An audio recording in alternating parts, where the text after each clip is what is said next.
Another podcast by the Burning Donuts. Known on police record as a Bronies / anther artist, the Burning Donut is really Aaron Ring. His dual identity known by anyone who checks out his online galleries. And now, to protect freedom of speech and to produce some kick-ass artwork, rides the Burning Donut. Hello everyone, this is the Burning Donut reporting as live as possible in recorded format.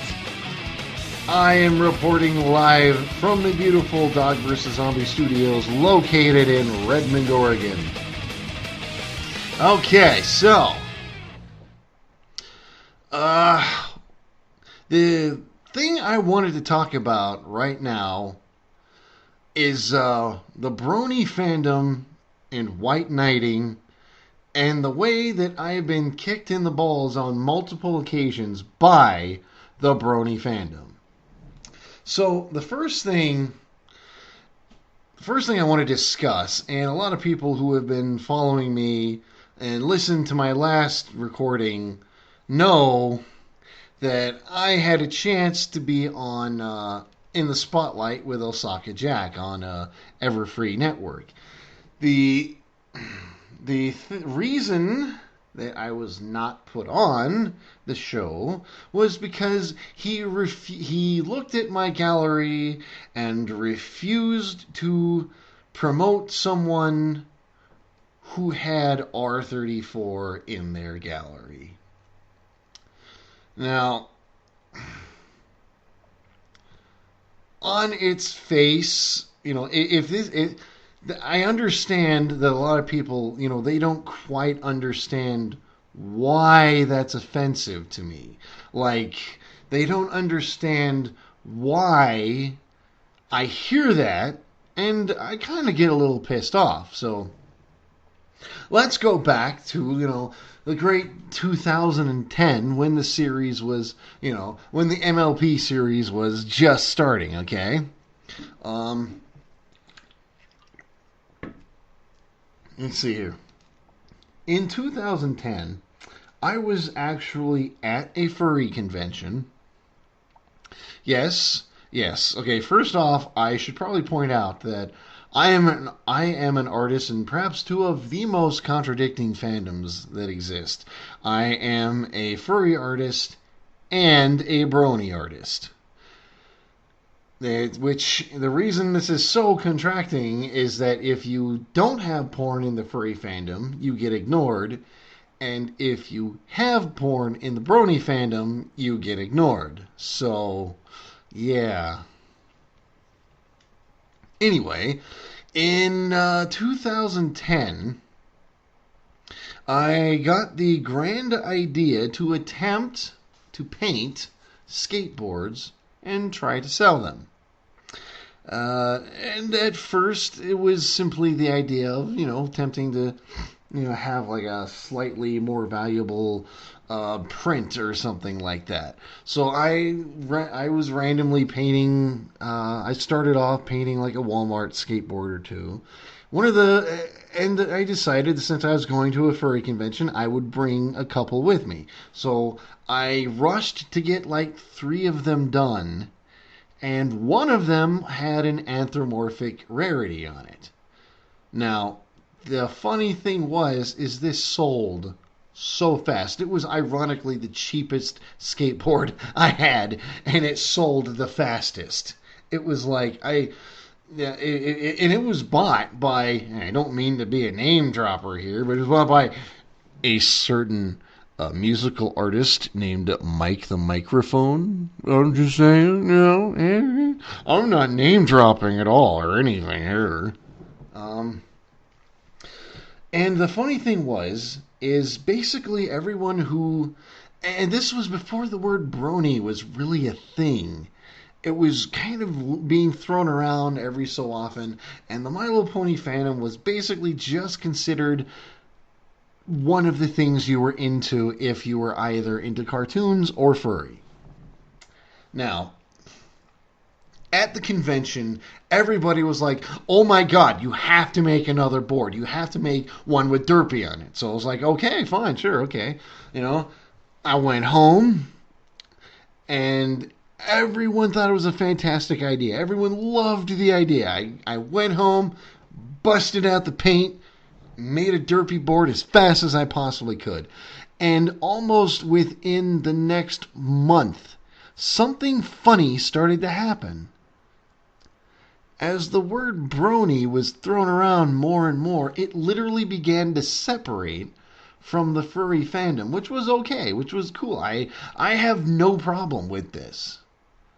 But what happened was I would attempt to promote this skateboard that I just spent $60 to make and needed to make money off of to make it worth anything at all. And I could not promote it anywhere because it featured an anthropomorphic version of Derpy Hooves. And that quickly became frustrating. I kind of wrote it off because somebody did buy it. I sold it on eBay for a decent price, nothing fantastic. I think it had about like 2 or 3 people bidding on it. Now, as time went on, this began getting more and more extreme. My very first picture involving a My Little Pony picture was a picture of an anthropomorphic Twilight Sparkle in a bathing suit. To this day, this picture is still getting negative comments. It started out nothing but positive comments. Everyone loved it. They thought it was fantastic. But then as the brony fandom began to separate itself from the furry fandom, something really weird started to happen. It was like they wanted more and more to distance themselves from the furry fandom because the furries are weird and we don't want to be associated with that. And so it's like, okay, I'm kind of thinking maybe this is just kind of a fluke, And I started finding that, I really enjoyed drawing like anthropomorphic My Little Pony characters and stuff. And it really fit my art style, and it was just fun to draw. And honestly, a lot of people would like it. But I kept finding that every time I would try to promote my stuff on almost any website, on almost any My Little Pony themed website, it started becoming more and more complicated because they didn't want furry. And specifically because they didn't want furry porn. Now, another thing started happening is that as I created more and more material that was, brony appropriate, I would attempt to promote that. Like, again, I started doing the whole skateboard thing. I would paint them up. I'd make them look all fantastic. I'll probably post some links to some examples in the description of this just to give you an idea, because I thought they were fucking badass. I loved them. I loved making them. The problem was they were expensive to make, and to be able to get anything back, I had to make money off of them. I could not sell them for the cost of a standard skateboard. Which was like, if you go down to Zoomies and buy like the lowest quality crap, you're looking at about $60 or so. So, but what started happening is I would try to post them on like freaking. I would post them on PonyChan. I would post them on the Pony board in 4chan. I would try everything I could. I would post them. I submitted a couple links to Equestria Daily, and actually, ironically, one of them actually did get featured. Like my Pinkamena skateboard got featured on Equestria Daily, which was awesome. But I have a feeling that the main reason it got featured was because the primary link led to the eBay page, not to my gallery. Yeah, and it would basically happen where I would post this amazingly done hand-painted skateboard and say, hey, check this out, and people would be like, whoa, you can't post links that go to not safe for work galleries, that go to porn galleries. And I'd be like, well, I don't draw porn. I don't have any porn in my gallery. And they're like, No, well, it's close enough to us, you know. So it's like whatever, okay. Fucking skateboard idea goes to shit, fucking everything, and all because of this bizarre misconception of not presenting porn to people, or something, when I don't even draw porn anyway. And part of what makes this frustrating, okay, is I admit I've drawn some porn. I've never posted it in my DeviantArt gallery, which is usually where most of my links led to, specifically because I would want to avoid, you know, concepts of pornography and stuff. But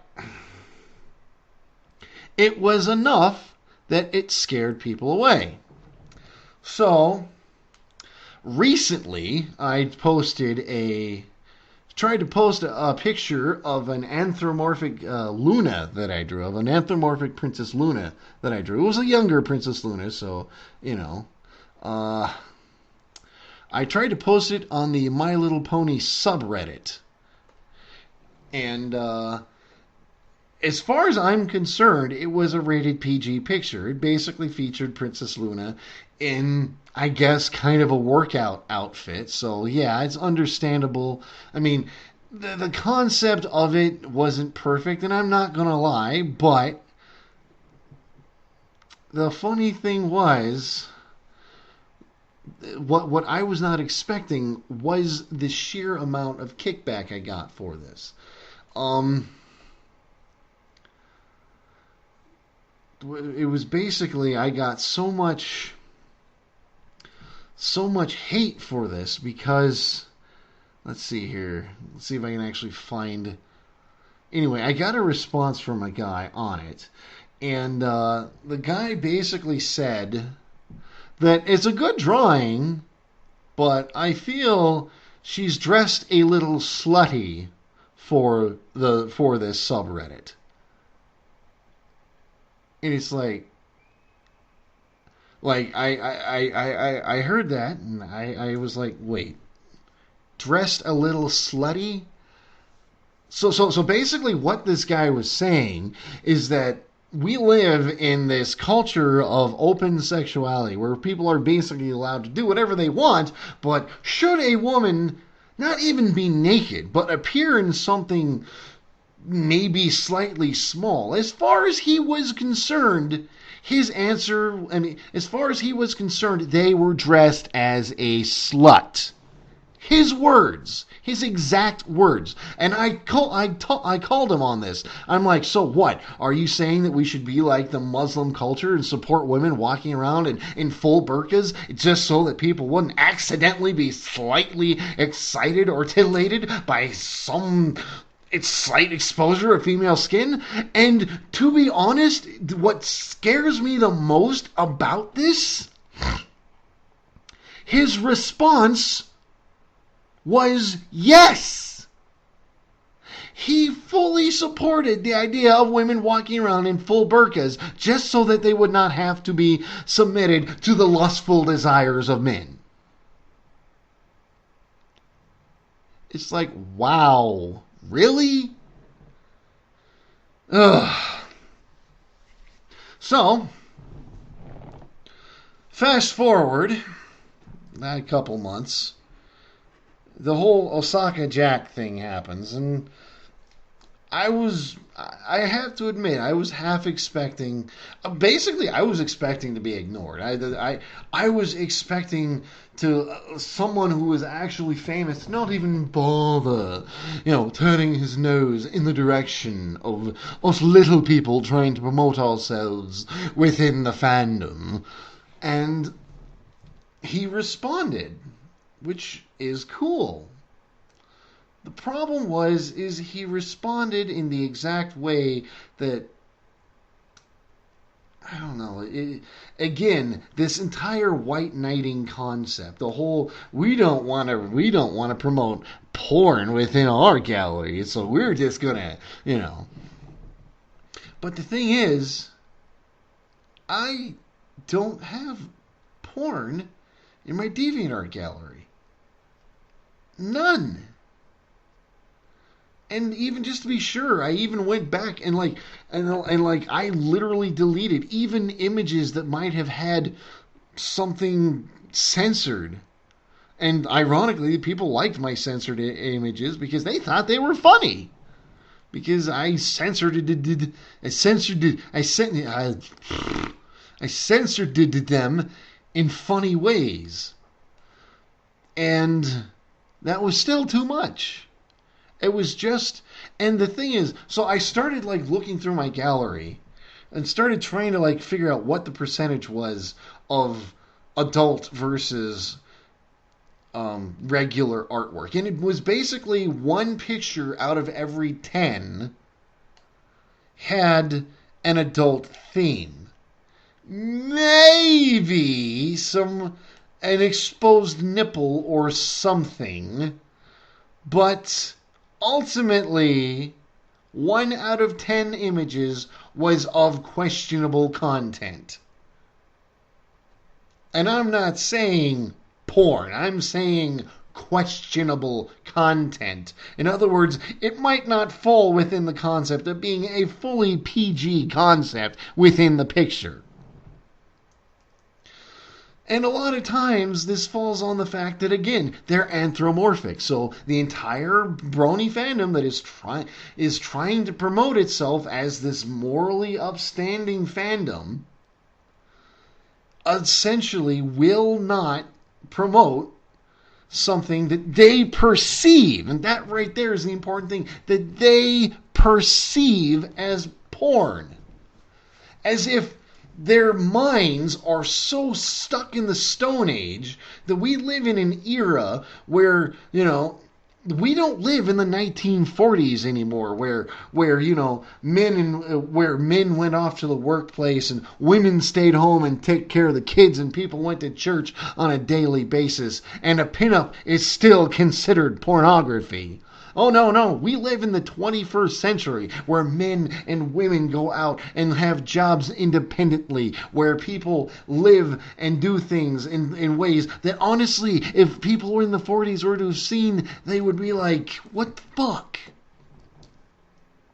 We don't live in an era where pinups are considered pornography.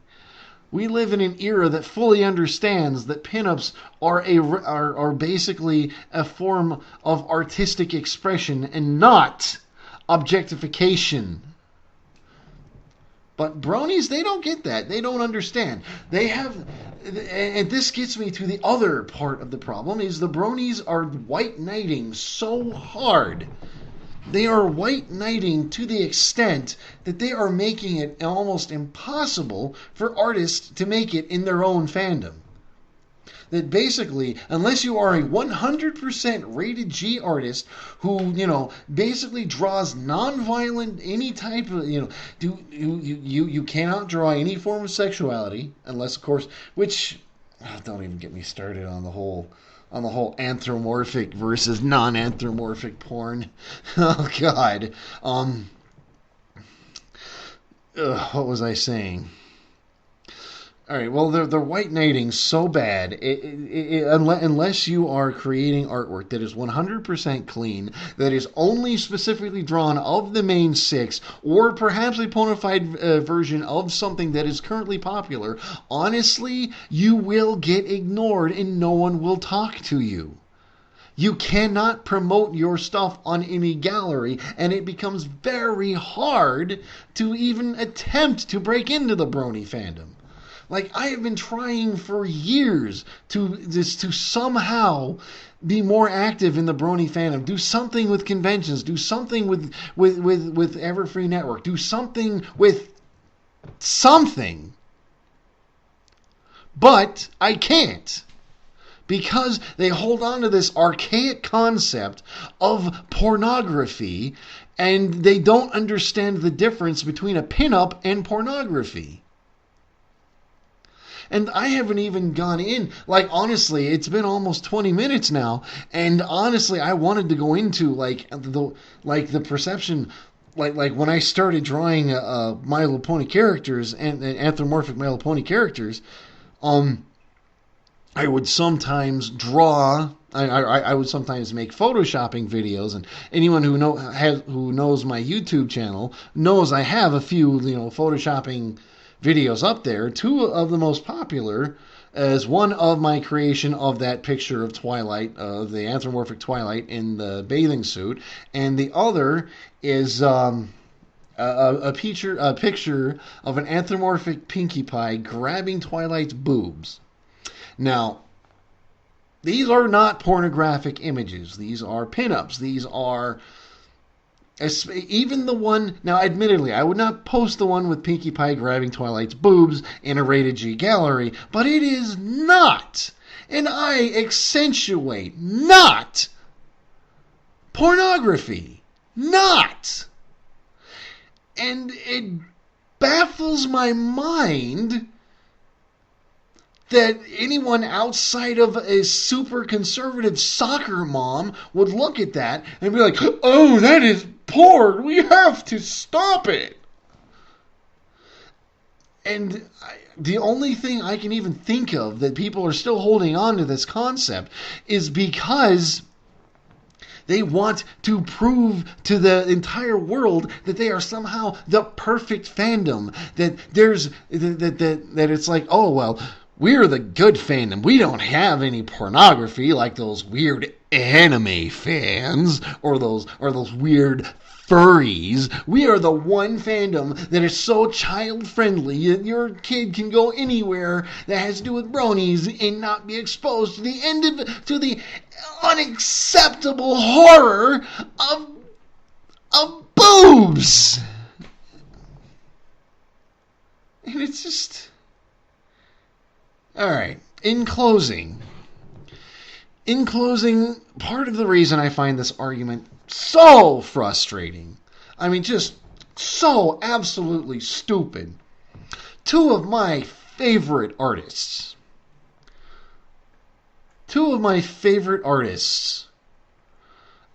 who draw pin-up style artwork, okay, basically, it all comes down to four words: Disney, Pixar, and Chris Sanders.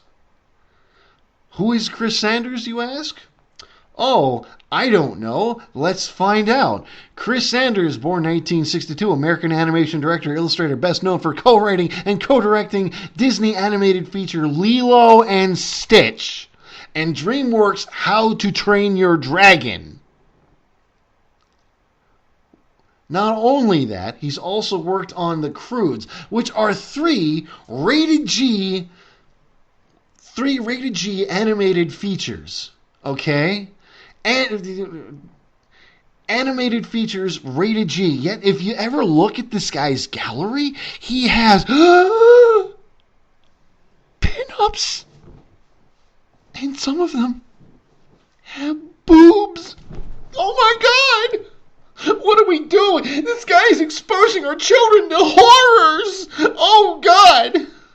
Another name that popped up is Dean Yeagle, another fantastic, pin-up style artist. And it's funny because, like, when you look at the companies he's worked for, let's see here. Dean Yeagle is an American animator born in 1950 in the United States, known for his character Mandy, who has frequented pages of Playboy magazine. Clients have included Animus Productions, the Biondo Group, Blue Sky Studios, Brand X Design, Borderbun, the Coleman Group, Dannon, Gray Advertising, Handfilm, Hanna-Barbera, Holt, Reinhardt and Winston, Imagine Engine, Jim Henson and Associates, Junior Kraft, Marvel Comics, MGM, Muppet Magazine, Nestle, yes, Playboy Enterprises, Procter & Gamble, Random House, Rick Reinhardt Productions, Saatchi & Saatchi, Swan Studios, Video Gaming Technologies, Walt Disney Productions, and the list goes on. So if you think that simply having a pin-up equals porn and that somehow you have no right to promote yourself in a world that is based in a fandom that is based off of an animated series, you're either holding on to a moral standard that hasn't existed since 1950, or you're an idiot. Or you're one of those wannabe white knights that basically will defend anything just because. So that's really essentially all I have to say about that. This actually kind of went on a little bit longer than I intended, but fuck it, you know? It's all good. It's all good. Honestly, I like making animated or making audio things that are a little bit longer. Like, honestly, I want to get into doing podcasts and stuff. But as you can tell by the music, it is time to get going. So I will catch everyone later. Donut out.